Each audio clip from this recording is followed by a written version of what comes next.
ব্রহ্মা কহে নিত্য ক্রিয়া কইলে অনুষ্ঠান, সাধক নিশ্চয় লাভ করে দিব্য জ্ঞান। নিত্য ক্রিয়া প্রণালী কহিব অতঃপর, সমাহিত চিত্ত করি শুনো মুনিবর। গাত্রোত্থান করি ব্রাহ্ম মুহূর্ত যখন, ধর্ম অর্থের চিন্তা করিবে তখন। বিপ্রগণ গাত্রোত্থান করিয়া প্রভাতে, সনাতন হরিকে চিন্তিবে হৃদয়েতে।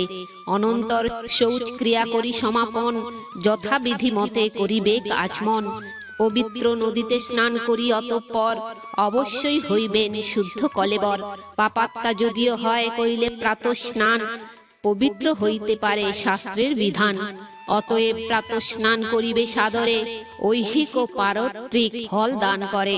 রাতে সুপ্ত মানবের লালাস্রাব হয়, তাতে সবাকার দেহ অপবিত্র রয়। তাই প্রাতঃকালে স্নান না করিয়া আর্য, না করিবে সন্ধ্যা বন্দনাদি কোনো কার্য। অলক্ষ্মী পিশাচ দৃষ্টি দুশ্চিন্তা প্রভৃতি, প্রাতঃকালে স্নানের দ্বারায় হয় ইতি। স্নান বিনা জপ হোম প্রভৃতি কর্মেতে, প্রশস্ততা নাহি হয় জানিবে নিশ্চিতে।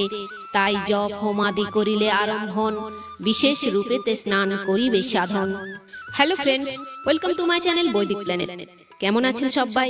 আশা করি আপনারা সবাই খুব ভালো আছেন, সুস্থ আছেন, শান্তিতে আছেন এবং যে যার নিজের জীবন আনন্দে অতিবাহিত করছেন।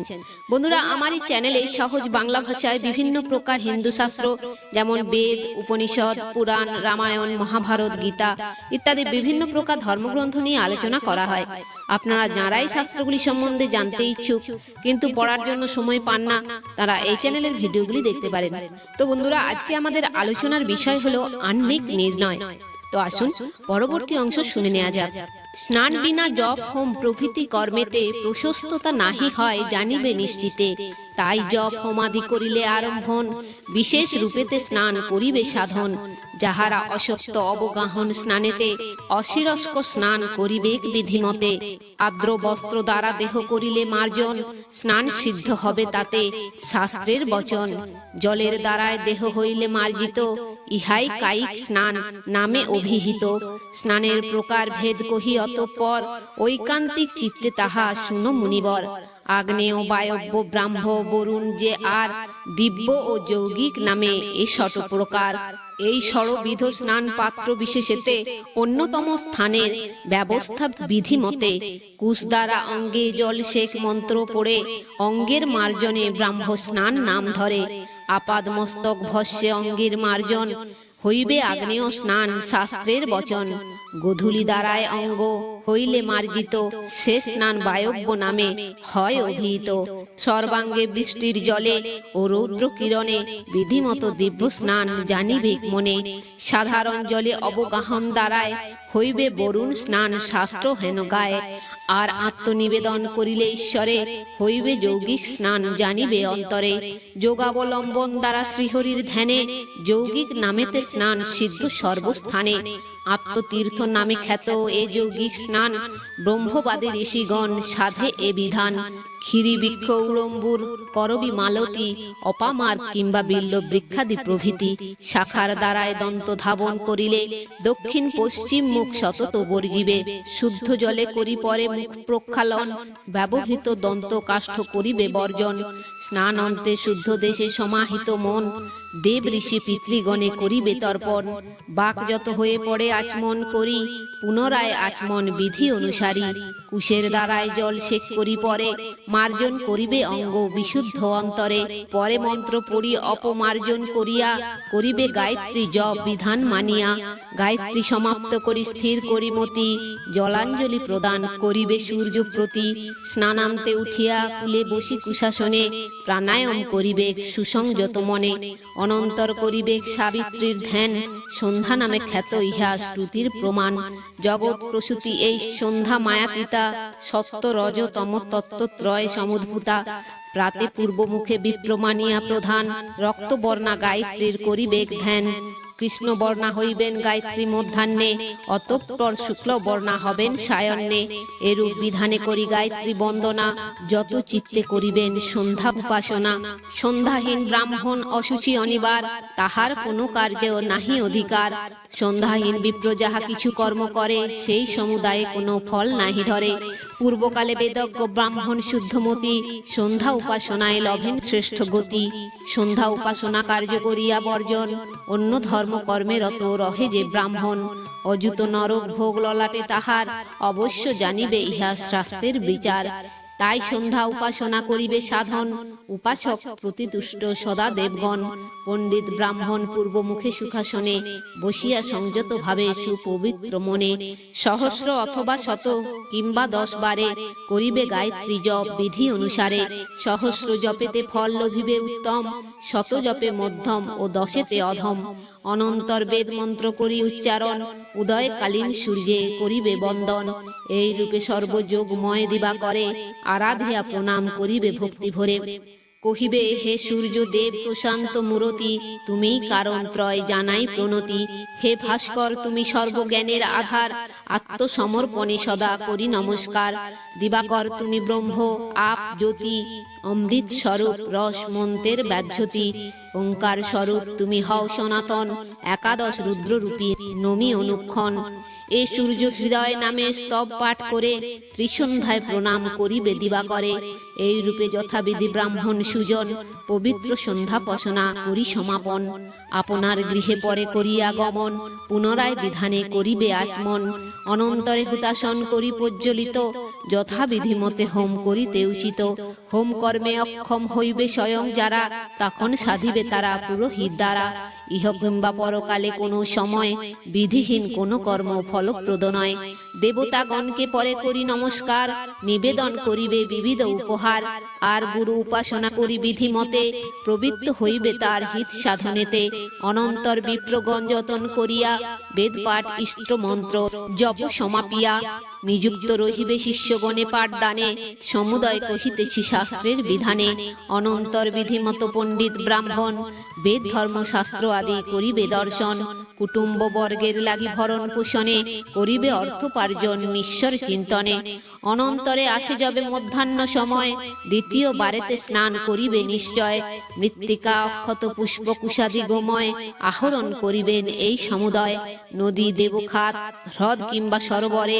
স্নানের বিধান হয় জানিবে অন্তরে পরকীয় খাতে স্নান করিবে যখন 5টি মৃত্তিকা পিণ্ড করি উত্তোলন স্নান করিবার বিধি নিশ্চয় জানিবে অন্যথায় সেই স্নান অশুদ্ধ হইবে স্নানকালে মৃত্তিকায় অঙ্গের স্খলন তাহার নিয়ম যাহা কহিব এখন লেপন করিবে মস্তকেতে একবার নাভিতেও তাহার উপরে 2 বার 3 বার লেপিবে নাভির অধোদেশে আর পাদদয়ে 6 বার অবশেষে এক পরিপক্ক আমলকির সমান গৃহীত হইবে মৃত্তিকার পরিমাণ সেই তুল্য গোময়াদি করিয়া গ্রহণ সেই সমুদয় অঙ্গে করিয়া লেপন অতঃপর সর্বগাত্র স্খলন করিয়া করিবে পবিত্র স্নান বিধান মানিয়া মন্ত্রবিদ বিপ্রবর স্নান সমাপনে তীরে উঠি পুনরায় মৃত্তিকা গহনে বরুণ মন্ত্রেতে জল করিয়া মন্ত্রিত সেই জল দ্বারায় করিবে গাত্র ধৌত স্বয়ং নারায়ণের স্বরূপ জল হয় জলকে তেমন রূপে সরিবে নিশ্চয়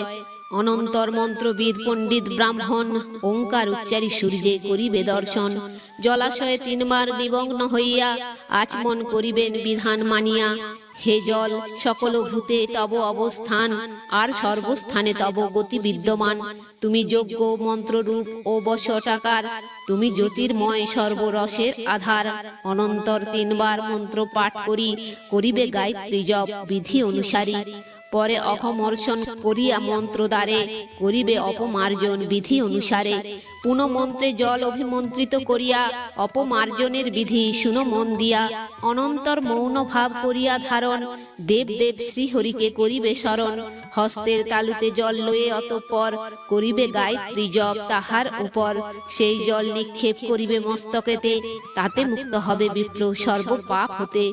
এই রূপে করিয়া সন্ধ্যার উপাসনা, স্মরণ করিবে ইষ্ট হয়ে এক মনা, অনন্তরে ঊর্ধ্ব হস্তে কৃতাঞ্জলি হয়ে, বন্দনা করিবে সূর্যে একান্ত হৃদয়ে। অস্তাচলে দিবাকর যাইবে যখন, তখন তাহাতে দৃষ্টি করিবে স্থাপন, কিন্তু উদয়ের কালে সূর্যে না হেরিবে, শাস্ত্রের বিধান এই নিশ্চয়ই জানিবে। বেদ মন্ত্র পড়ি সূর্যে করি উপাসনা, করিবে গায়ত্রী জপ হয়ে এক মনা, অনন্তর পূর্ব মুখে কুশাসন পরে, উপবেশন করিয়া সংযত অন্তরে। জ্যোতিরূপ দিবাকরে করিয়া দর্শন, নানা মন্ত্র পাঠ জপ করিবে তখন, রুদ্রাক্ষ স্ফটিক কিংবা জীব পুত্রকেতে, জপমালা প্রস্তুত করিবে বিধিমতে। প্রত্যেক মালার পরে এক গ্রন্থি দিয়া, বিন্যাস করিবে তাহা পৃথক করিয়া। সাধকের বস্ত্র যদি জলে আর্দ্র রয়, তবে জল মধ্যস্থ হইয়া সে সময়, উপবিষ্ট হইয়া পবিত্র দর্ভাসনে, করিবে জপাদি কার্য ঐকান্তিক মনে।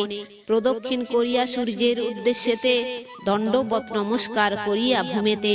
আজ মন করি পরে মন্ত্রের সহায়ে, নিযুক্ত রহিবে বেদ পাঠাদি শ্রদ্ধায়ে। পরে দেব ঋষি পিতৃগণের উদ্দেশ্যে, তর্পণ করিবে মন্ত্র পাঠে সবিশেষে। যথাবিধ দেবতা ও ব্রহ্মর্ষি তর্পণে, অক্ষত সহিত জল দানিবে যতনে।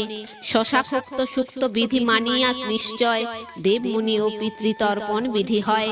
একাঞ্জলি জল দেব ও ঋষি তর্পণেতে, ও 3 অঞ্জলি দেবে পিতৃতর্পণেতে। বাম স্কন্ধ পরি রাখি যজ্ঞ উপবিত, বিধি অনুসারে দেব তর্পণ বিহিত। মালাবৎ উপবিত কণ্ঠে বিলম্বিত, ঋষি তর্পণের কালে করিতে উচিত। দক্ষিণ স্কন্ধেতে যজ্ঞ পবিত রাখিয়া, পিতৃতর্পণের বিধি শাস্ত্র বিচারিয়া। অঙ্গুলির অগ্রভাগে দৈব তীর্থ রয়, তাহাতে করিবে দেব তর্পণ নিশ্চয়। পিতৃতীর্থ অঙ্গুষ্ঠ ও তর্জনী মাঝারে, তথা পিতৃতর্পণ বিধান অনুসারে। কনিষ্ঠাঙ্গুলির মূলে রয়ে তীর্থকায়, বিধান করিবে ঋষিত পর্ণ তথায়। এরূপে সমাপ্ত করি দেবাদি তর্পণ, যথাবিধি স্নান বস্ত্র করিয়া নিপীড়ন। সেই নিপীড়িত জলে তর্পণ করিয়া, আচমন করি বাক সংযত হইয়া। স্ব মন্ত্রে পত্র পুষ্প জলের দ্বারায়, দেবার্চন করিবেন পরম শ্রদ্ধায়। ব্রহ্মা বিষ্ণু শিব সূর্য আর দেবগণে, ভক্তিতে করিবে পূজা ঐকান্তিক মনে। পরেতে পুরুষ সুক্ত মন্ত্র উচ্চারিয়া, প্রদান করিবে পুষ্প বিধান মানিয়া। সর্বদেবময় জল জানিবে সদাই, জলের আদর তাই করেন সবাই। জলে দেবতার ধ্যান করি বিধিমত, পুজিবে ওঙ্কার দ্বারা হইয়া সংযত। সর্বদেবে নমস্কার করি ভক্তি ভরে, পৃথক পৃথক দিবে পুষ্পাঞ্জলি পরে। হে দেবাদিদেব, দেবারাধনা ব্যতীত, কোন পুণ্য কর্ম নাই বেদের বিহিত। অতএব আদি মধ্য অন্তে ভক্তি ভরে, হরিকে করিবে ধ্যান আপন অন্তরে। তদিষ্ণ পরমং পদ মন্ত্র পড়ি, ও পুরুষ সুক্ত মন্ত্র উচ্চারণ করি। অমল তেজস্বী ভগবান গদাধরে, আত্মসমর্পণ করিবেন প্রীতি ভরে। বিষ্ণু ধ্যান পরায়ণ সাধক সুজন, মন্ত্রে পুষ্প শ্রীহরির করিবে পূজন। পঞ্চ মহাযজ্ঞ নিত্য করিবে সাধন, সেই পঞ্চ নাম এবে করহ শ্রবণ। তাহাদের নাম দেবযজ্ঞ, ভূতযজ্ঞ, পিতৃযজ্ঞ, ব্রহ্মযজ্ঞ ও পুরুষ যজ্ঞ। বিশ্ব দেবে বলিদান করিবে ব্রাহ্মণ, ইহা দেবযজ্ঞ হয় শাস্ত্রের বচন। যে বলি প্রদান করা যায় প্রাণীগণে, তাহা ভূত যোগ্য হয় জানিবেক মনে। আহার্য প্রদানকারী আত্মীয় স্বজনে, ভূত যোগ্য হয় খাদ্য দানে পক্ষীগণে। পিতৃলোক উদ্দেশ্যেতে নিত্য ভক্তি ভরে, প্রদান করিবে খাদ্য এক বিপ্রবরে। আর পিতৃগণের উদ্দেশ্যে শ্রাদ্ধ নিত্য, পিতৃযোগ্য নামে তাহা হয় অভিহিত। এই রূপে পিতৃযোগ্য যে করে সাধন, পরকালে দিব্য ধামে করিবে গমন। একাগ্র চিত্তেতে অন্ন করিয়া রন্ধন, বেদজ্ঞ বিপ্রকে তাহা করিবে অর্পণ। বিপ্র নিত্য করিবেন অতিথি সৎকার, গৃহাগত জ্যোতিকে করিবে নমস্কার। আপনার শক্তি অনুসারে গৃহীজন, অভ্যাগত অতিথিকে করিবে অর্চন। ব্রহ্মচারী ভিক্ষার্থীকে যথাবিধি মতে, প্রদান করিবে ভিক্ষা নির্লোভ চিত্তেতে। অতিথিগণকে অন্ন করিয়া অর্পণ, সকলের শেষে স্বয়ং করিবে ভোজন। আহারীয় দ্রব্যে নিন্দা কভু না করিবে, এই রূপে পঞ্চ মহাযজ্ঞ পূর্ণ করিবে। এই পঞ্চ মহাযজ্ঞ না করি সাধন, যদ্যপি ভোজন করে মুরাত্মা ব্রাহ্মণ। অন্তিমেতে বহু কষ্ট পায় সে অধম, তির্যক জনিতে পরে লভ্য এ জনম। পঞ্চ মহাযজ্ঞে বিপ্র থাকিয়া নিরত, নিত্য বেদ পাঠ করে হইয়া সংযত, ভস্মীভূত হয় তার পাতক নিচয়, নিখিল দেবার্চনায় ফল ভাগী হয়। আলস্য বশত কিংবা অজ্ঞানে ব্রাহ্মণ, দেবার্চনাহীন হয়ে করয়ে ভোজন। বহু কষ্ট পায় সেই নরক পুরীতে, জনম লভ হয়ে পরে শুকর জনিতে। অতঃপর কহিব অশৌচ বিবরণ, সর্বদা পাতকী হয় অশুচি যে জন। শরীরের শৌচা শৌচ হইয়া বিদিত, বিধানে বৈদিক কার্য করিতে উচিত। অশৌচ ব্যক্তির সঙ্গ অশৌচ করায়, তাহার সঙ্গ ত্যাগ দ্বারা দেহ শুদ্ধ হয়। ব্রাহ্মণের জন্ম কিংবা হইলে মরণ, জাতিবর্গে 10 দিন অশৌচ গণন। দন্তোৎপত্তি পূর্বে শিশুর মরণে, অশৌচ করিবে ত্যাগ সদ্য জ্ঞাতিগণে। চূড়াকরণের পূর্বে মৃত্যু যদি হয়, জ্ঞাতির অশৌচ 1 রাত্রি মাত্র রয়। উপনয়নের কাল পর্যন্ত মৃত্যুতে, 3 রাত্র অশৌচ হইবে বিধিমতে। আর উপনয়নের পরের মরণে 10 দিন অশৌচ পালিবে জ্ঞাতিগণে। ক্ষত্রিয়ের জনম মরণে জ্ঞাতিগণ, 12 দিবস বিধি অশৌচ পালন। পালন করিবে বৈশ্য 15 রাতি, 1 মাস অশৌচ পালিবে শূদ্র জাতি। জ্যোতি ব্রাণপস্থিদের জনম মরণে, কোনো অশৌচ নাই শাস্ত্র হেন ফনে। গর্ভস্রাবে মাস সম সংখ্যক দিনেতে, জ্ঞাতিবর্গে অশৌচ নিবৃত্তি বিধিমতে। গর্ভস্রাব যদ্যপি হইবে 1 মাসে, অশৌচ কাটিবে তবে প্রথম দিবসে। 2 মাসে 2 দিনে হয় অবসান, এই রূপে 8ম মাস পর্যন্ত বিধান। আহ্নিক নির্ণয় এই গরুর পুরাণে, দিন ভক্ত দাস গায় ব্যাসের বচনে। তো বন্ধুরা, আজ এই পর্যন্তই। ভিডিওটি যদি ভালো লেগে থাকে তাহলে লাইক কমেন্ট শেয়ার করে আপনার প্রিয় মানুষদেরও দেখার সুযোগ করে দেবেন। এবং এই ধরনের ভিডিও আরো দেখার জন্য চ্যানেলটি সাবস্ক্রাইব করে পাশে থাকা বেল আইকনটি প্রেস করে দেবেন পরবর্তী ভিডিওর নোটিফিকেশন পাওয়ার জন্য। সবাই ভালো থাকবেন, সুস্থ থাকবেন, আনন্দে থাকবেন।